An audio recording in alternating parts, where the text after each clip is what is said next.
So guys, welcome to the another video. Today we are going to start new topic known as flexible budget.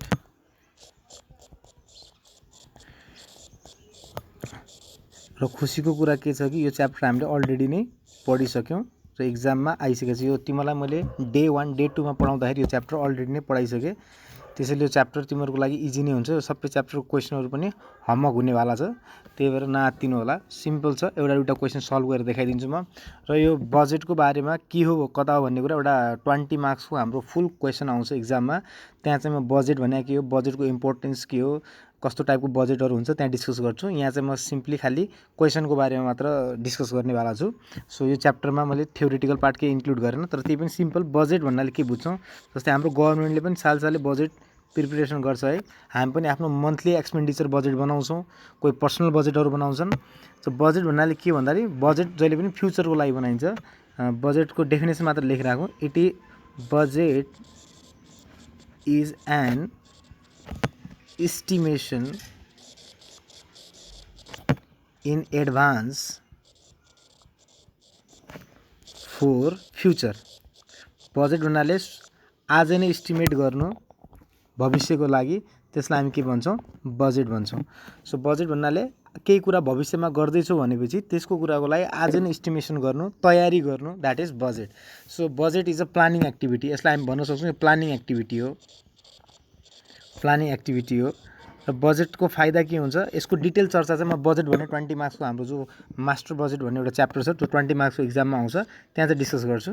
So बजेटको काम के हो भने चाहिँ तिम्रो कन्ट्रोल गर्नु, एक्सपेन्डिचरलाई कन्ट्रोल गर्नु, कन्ट्रोलिङ एउटा भन्न सक्छु यसको अब्जेक्ट कन्ट्रोलिङ हो। दोस्रो कुरा चाहिँ यो डिसिजन मेकिङमा पनि हेल्प गर्छ यसले।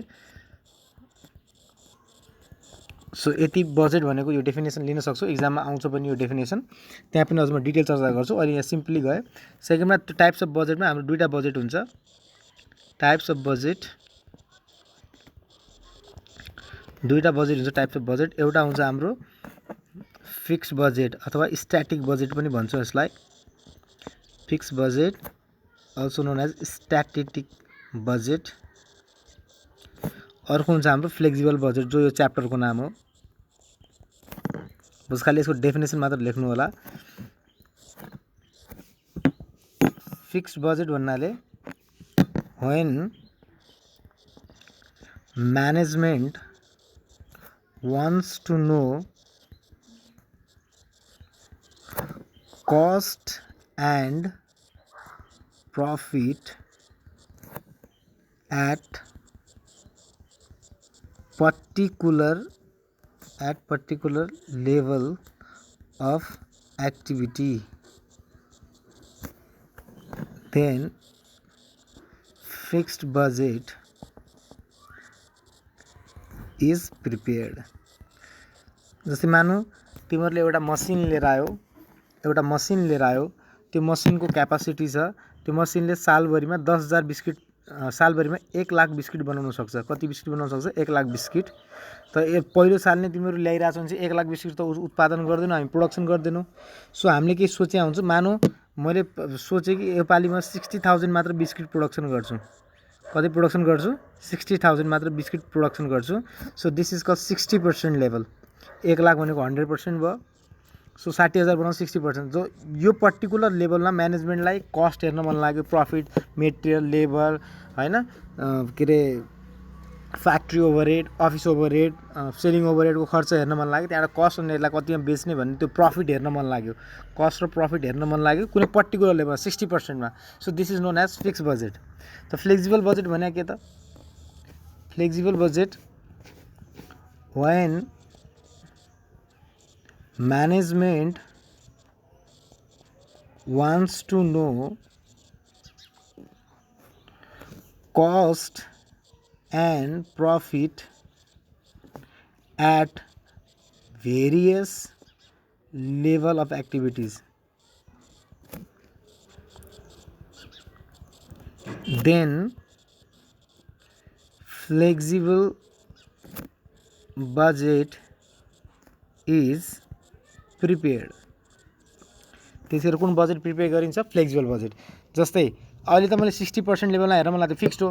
मलाई 70% 70% प्रोडक्सन गर्दा भए के हुन्थ्यो, 80% प्रोडक्सन गरे भए के हुन्थ्यो, 40% प्रोडक्सन गरे भए मलाई घाटा हुन्थ्यो कि नोक्सान हुन्थ्यो। जस्तै 40, 60, 70, 80 यो सबै एकैचोटि हेरेर आएको छ भने चाहिँ दिस इज फ्लेक्सिबल बजेट। एउटा मात्र हेरेर आएको छ भने चाहिँ त्यो फिक्स बजेट भयो। एकभन्दा बढी लेभललाई सँगै एनालाइज गरेर आएको छ भने चाहिँ त्यसलाई हामी भन्छौँ फ्लेक्सिबल बजेट, जो हाम्रो टपिकको पार्ट हो।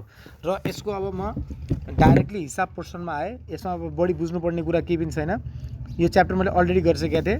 तिमीहरूलाई यो याद आउनु पर्यो। म प्र्याक्टिकलमा आएँ, सिधै प्र्याक्टिकल पोर्सनमा आएँ। यो प्र्याक्टिकल पोर्सनमा तिमीले यो पढाएको थियो होला, y = a + bx है। वाइलाई हामी के भन्थ्यौँ, टोटल कस्ट। वाइलाई हामी के भन्थ्यौँ, टोटल कस्ट है। एलाई हामी भन्थ्यौँ के भन्थ्यौँ, फिक्स कस्ट।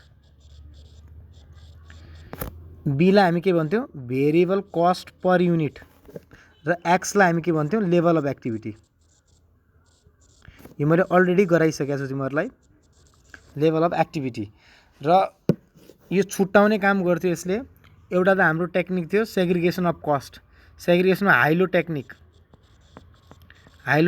दुईवटा थियो, लिस्ट स्क्वायर मेथड र हाइलो टेक्निक थियो। यहाँ हाइलो टेक्निक युज हुने हो, अरू केही युज हुँदैन।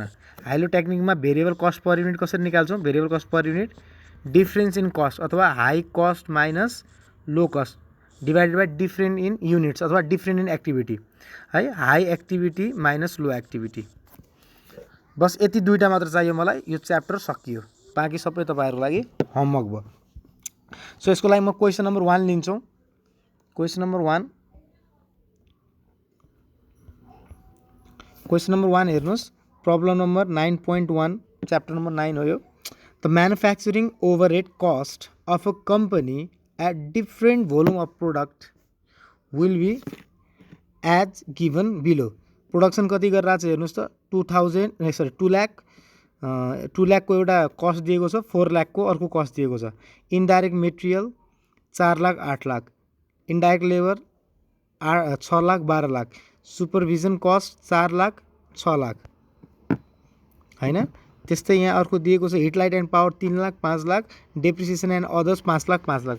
सो यो दिएको थियो, तिमीलाई कस्टको बिहेभियर चिन्न आउनुपर्छ। यही सोधे होला पहिलो पोर्सनमा, कस्टको behaviour. Identify the nature of cost, nature of the cost कि त फिक्स्ड हो कि त भेरिएबल हो कि त सेम भेरिएबल हो। तीनवटा टाइपको कस्ट हुन्छ हाम्रो बिहेभियरमा, कि त फिक्स देखाउँछ त्यसले, कि त भेरिएबल देखाउँछ, कि त सेमी भेरिएबल देखाउँछ। त सुरुमा त्यो सोध्छ बजेट फर 2.5 लाख युनिटको लागि, 3 लाख युनिटको लागि। र एकचोटि हामीले फिक्स कस्ट र भेरिएबल कस्ट पर युनिट निकालिसकेपछि हामी जतिको लागि पनि निकाल्न सक्छौँ। त्यो त्यहाँ पनि गरेको थियो हामीले फर्स्ट च्याप्टर जो मैले पढाएको थिएँ। सो ओके, सो यसमा चाहिँ म यसको कस्ट बिहेभियर हेर्छु। फर्स्टमा कस्ट बिहेभियरको लागि आउनु सोलुसनमा।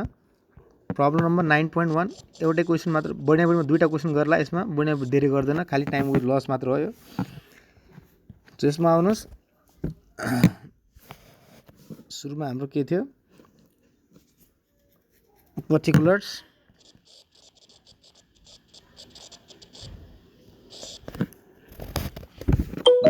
कस्ट थियो, अनि यता कस्ट बिहेभियर।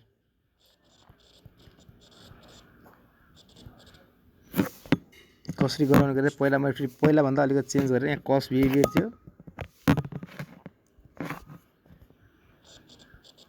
Cost behaviour. यसमा यहाँ लिन्छौँ हामी भेरिएबल कस्ट पर युनिट एउटामा लिन्छौँ हामी फिक्स कस्ट। यति नै चाहिन्छ हामीलाई। यति चारवटा कलम बनाए पुग्छ हामीलाई। सो पर्टिकुलरमा फर्स्टमा आइरहेको थियो इन्डाइरेक्ट मेटेरियल। फर्स्टमा के आइरहेको थियो हाम्रो, इन्डाइरेक्ट मेटेरियल। इन्डाइरेक्ट मेटेरियल हेर्नुहोस् त, 2 लाख बनाउँदाखेरि कति खर्च भएको छ, 4 लाख। त पर युनिटमा चेक गर्नुहोस्, चेन्ज भएको छ है। हेर्दा यसो हेर्दाखेरि भेरिएबल देखियो, 4 लाखदेखि यहाँ 8 लाख भएको छ। So 4 lakh divided by 2 lakh. त एउटा सामान, एउटा बिस्कुट बनाउन मेटेरियल कति खर्च हुँदो रहेछ, 2 रुपियाँ। यतातिर पनि हेरौँ, 8 लाख डिभाइड बाई 4 लाख, तब पनि कति नै आइरहेछ भेरिएबल कस्ट पर युनिट, 2 नै आइरहेछ। त यसको मतलब भेरिएबल कस्ट पर युनिटमा त सेम हुन्छ नि। पर युनिटमा आएपछि त्यो के हुन्छ, सेम हुन्छ। सेम आएपछि त्यो के हो, भेरिएबल हो। त इन्डाइरेक्ट मेटेरियल हाम्रो के भयो, भेरिएबल भयो। Cost indirect material cost behaviour यसको के हो, भेरिएबल हो। यो भेरिएबल कस्ट पर युनिट कति छ, 2 छ। त फिक्स कस्ट त होइन यो। 2 कसरी निकाल्यो तिमीलाई थाहै छ, त्यहाँ क्याल्सी युज गर्न। सेकेन्ड हेर्नुहोस्, indirect labour 6 lakh 12 lakh. Change छ कस्ट चेन्ज छ भने पर युनिटमा चेक गर्नु पर्यो। So 6 lakh divided by 2 lakh कति आयो 3। यता पनि 12 लाख डिभाइडेड बाई 4 लाख यो पनि कति आयो 3। त्यसको मतलब भेरिएबल कस्ट हो यो इन्डाइरेक्ट लेबर पनि इनडाइरेक्ट लेबर यो पनि के निक्ल्यो हाम्रो भेरिएबल निक्ल्यो यो 3 आयो फिक्स कस्ट हैन यो। त्यस्तै थर्ड पोर्सनमा आउनुस् सुपरभिजन कस्ट 4 लाख र 6 लाख दिएको छ। यसो हेर्दाखेरि भेरिएबल जस्तो देखे चेन्ज छ यता 4 लाख छ यता 6 लाख छ चेन्ज छ तर पर युनिट चेक गर्नुपर्छ। So 4 lakh divided by 2 lakh यो कति आयो 2 आयो तर 6 लाख डिभाइडेड बाई 4 लाख यो 2.5 आयो होला है यो कति 2.5 कति आयो होला। यसको मतलब यो भेरिएबल पनि होइन फिक्स पनि होइन यो के हो सेम भेरिएबल हो। यसको लागि मैले सेग्रिगेट गर्नु पर्यो। सेग्रिगेट गर्न वर्किङ नोट तल आउनुस् working note number 1 supervision cost high low टेक्निकबाट छुट्याउनु पर्यो। अब यसलाई सुपरभिजन कस्ट फर्स्ट हामी के निकाल्छौँ variable cost per unit. So use गर्नुस् difference in cost high cost minus low cost high activity minus low activity. So high cost कति छ 6 लाख छ लो कस्ट कति छ त्यसको 4 लाख छ।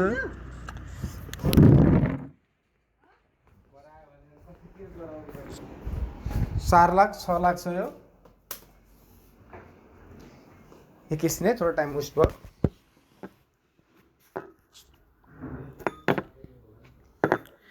छ लाख छ यो 4 लाख छ। सो हाई एक्टिभिटी कति हो हाम्रो 4 lakh unit divided by sorry minus 2 lakh units. So माथिको कस्ट कति आयो हेर्नुस् त 2 लाख आयो यो पनि कति आयो 2 लाख आयो। So variable cost per unit कति आयो ₹1। सो यसको नेचर पहिला हामी लेखिदिन्छौँ सुपरभिजन। सुपरभिजनको नेचर के हो हाम्रो सेमी भेरिएबल हो। यसमा दुईटै छ सेमी भेरिएबल र यसको भेरिएबल कस्ट पर युनिट 1 आयो। यसको फिक्स पार्ट पनि निकाल्नुपर्छ हामीले कुनै एउटा लेभलमा चेक गर्नुहोस् 2 लाखमा चेक गर्दा पनि हुन्छ 4 लाखमा चेक गर्दा पनि हुन्छ। म 2 लाख युनिटमा चेक गर्छु 2 लाख युनिटमा हाम्रो फर्मुला थियो y = a + bx। So 2 lakh युनिटमा यसको खर्च कति थियो हेर्नुस् त यही छ यो 4 लाख छ 2 लाख युनिटमा खर्च टोटल कस्ट कति थियो 4 लाख थियो। ए निकाल्नु पर्ने फिक्स कस्ट हो भेरिएबल कस्ट पर युनिट भर्खरै निकाल्यौँ बी यो बी नै हो 1 निकाल्यौँ। लेभल अफ एक्टिभिटी कतिमा चेक गरिरहेको छौँ हामी 2 लाखमा चेक गरिरहेको छौँ हामी। सो यो 4 लाख आयो हाम्रो फिक्स कस्ट पनि यहाँबाट आइहाल्छ a + 2 लाख त फिक्स कस्ट कति आयो यसको 2 लाख नै आयो a = 2 लाख। सो यसमा मैले दुईटै सेग्रिगेट गरिदिएँ सेम नेचर सेम भेरिएबल हो यो नेचर सेम भेरिएबल हो यो 2 लाख पनि आयो यहाँ सजिलो हुन्छ हामीलाई काम गर्नलाई पछि। ओके अब अर्को पोर्सन हेरौँ। त्यसपछि hit light and power change भएको छ है 3 लाखबाट 5 लाख भयो चेन्ज भएको छ त भेरिएबल कस्ट हो कि नै भने चेक गर्नु पर्यो। भेरिएबल कस्ट सेम चेक गर्नको लागि variable cost per unit same आउनुपर्छ। त 3 लाख डिभाइड बाई 2 लाख गर्नुहोस् ₹1.5 आयो 5 लाख डिभाइड बाई 4 लाख गर्नुहोस् 1.25 आयो। त यसको मतलब भेरिएबल होइन देखिँदाखेरि भेरिएबल जस्तो छ तर यो भेरिएबल होइन भनेपछि चाहिँ के गर्नु पर्यो यसलाई छुट्याउनु पर्यो। सेम भेरिएबल हो यो hit light and power. Hit light and power के भयो हिट लाइट एन्ड पावर यसको नेचर मलाई थाहा भइहाल्यो this is semi variable. Day 1 को कन्सेप्ट सम्झाएको हेर्नु होला यो मैले भनेको थिएँ त्यतिखेर यो पछि पनि काम लाग्नेवाला छ भनेर। अब त्यस्तै हामी वर्किङ नोट नम्बर 2 त्यसको पनि हिट लाइट एन्ड पावर पनि छुट्याउँछु सेम हाइलो टेक्निकले heat light and power. So heat light and पावरमा फर्स्टमा हाम्रो चाहिँ variable cost per unit high low टेक्निकबाट अब सिधै एकचोटि फर्मुला लेखिसकेको छु बार बार लेख्नु पर्दैन high cost minus low cost लेख्नु पर्दैन। यहाँ लेख्नुहोस् हाई कस्ट कति छ 5 लाख लो कस्ट कति छ 3 लाख। यो तपाईँले फुल सेन्टेन्समा लेख्नु हाई कस्ट लो कस्ट फुल सेन्टेन्समा लेख्नु होला है यो मेरो जसरी लेख्ने होइन। High cost minus low cost यो भयो हाई एक्टिभिटी कति छ 4 लाख लो एक्टिभिटी कति छ 2 lakh.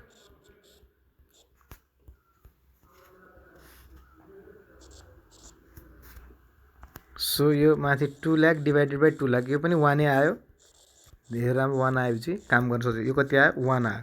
So variable cost per unit हामी यहाँ निकालिसकेका छौँ यो पनि 1 आयो।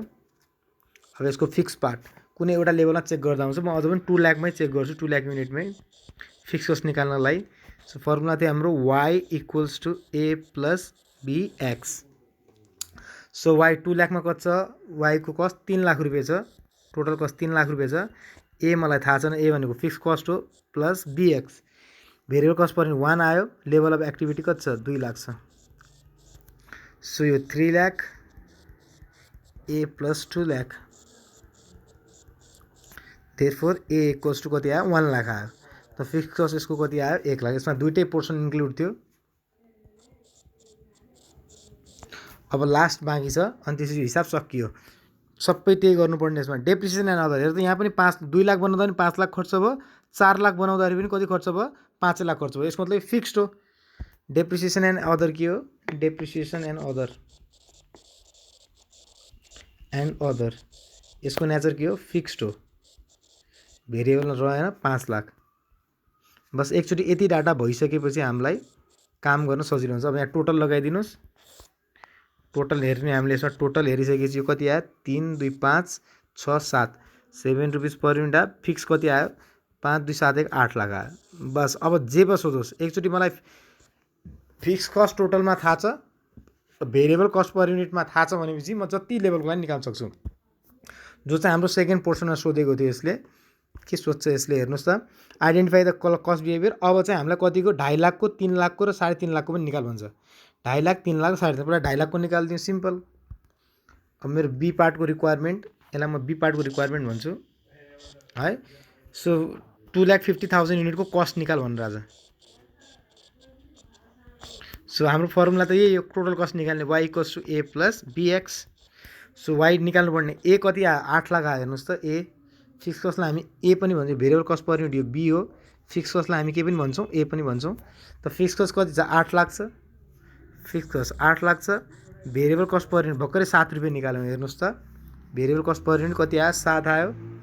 त 7 इन्टु कति एक्टिभिटीको लागि 2.5 लाखको लागि।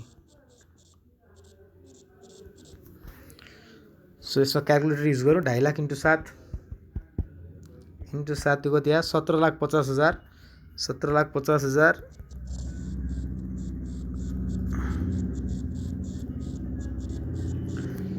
त 25,50,000 आयो यसको आन्सर रुपिजमा। बस यसको पहिलो पार्टको रिक्वायरमेन्ट थियो। सेकेन्डमा पेन चेन्ज गरौँ, जतिको लागि सोध्छ मलाई केही फरक पर्दैन। सेकेन्डमा हामीलाई 3 लाखको लागि निकाल भन्छ, 3 लाख युनिटको लागि। त निकालिदिउँ 3 लाख। फर्मुला त्यही हो, y equals to a plus bx नै हो। a कति छ 8 लाख, चेन्ज हुँदैन चाहे जति पो बनाऊ। b 7 नै हो इन्टु 3 लाख। x भनेको लेभल अफ एक्टिभिटी 3 लाख छ। सो 8 लाख प्लस 21 लाख कति आयो 29 लाख।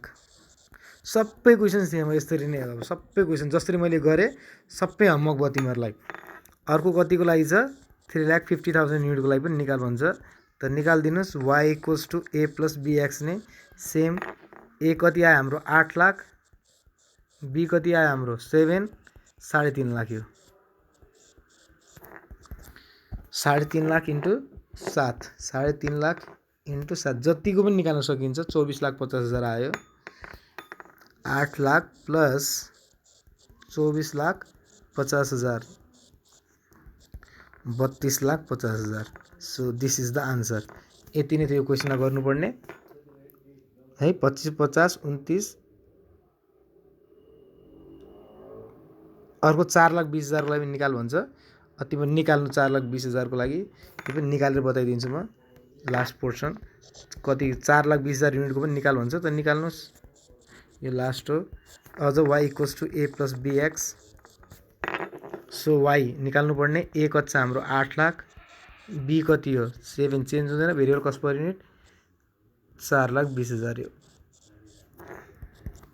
सो 4,20,000 इन्टु 7, 4,20,000 इन्टु 7 यो 29,40 प्लस 8 लाख 37,40,000। बस अब तपाईँहरूले जबसम्म गाह्रो लाग्दैन तबसम्म यो क्वेसनहरू सबै गर्ने है। यति सिम्पल छ यो। च्याप्टर मैले अलरेडी डे 1 मा सम्झाइसकेको छु। यो एक्जाममा 10 नम्बरको लागि आउँछ, आयो भने धेरै इम्पोर्टेन्ट पनि छ। यसको कन्सेप्ट पछि पनि युज हुन्छ। यसमा कि त हामीलाई हाइलो टेक्निक काम लाग्ने हो, अर्को y = a + bx। यो टोटल कस्ट हो। यो सम्झा चाहिँ कसरी बनाएको थियो इकोनोमिक्समा, हामी कस्ट कहाँ पल्टाउँछौँ कसरी के भनेर। सो त्यसलाई चाहिँ राम्रोसँग हेर्नु होला। आजको क्लास सकियो। अब 3 देखि 4 चाहिँ क्लास हुँदैन 2 दिन, जबसम्म यो च्याप्टर सकिँदैन। यो च्याप्टर सकिसकेपछि अनि बल्ल म लाइभ क्लास पढाउँछु प्राइसिङ डिसिजन भन्ने, जो इक्जाममा 10 नम्बरको लागि आउँछ। त्यसपछि हाम्रो लास्ट च्याप्टर बच्छ मास्टर बजेट। त्यो चाहिँ अब कलेज लागेपछि सायद पढाएपछि राम्रो होला, किनभने चाहिँ यहाँबाट बुझिनेवाला छैन, त्यो धेरै डिफिकल्ट र लामो टपिक छ त्यो। सकेसम्म त्योभन्दा बजेट बाहेक अरू सबै च्याप्टरहरू हामी सकि नै हाल्छौँ। र आज क्लास चाहिँ हुँदैन।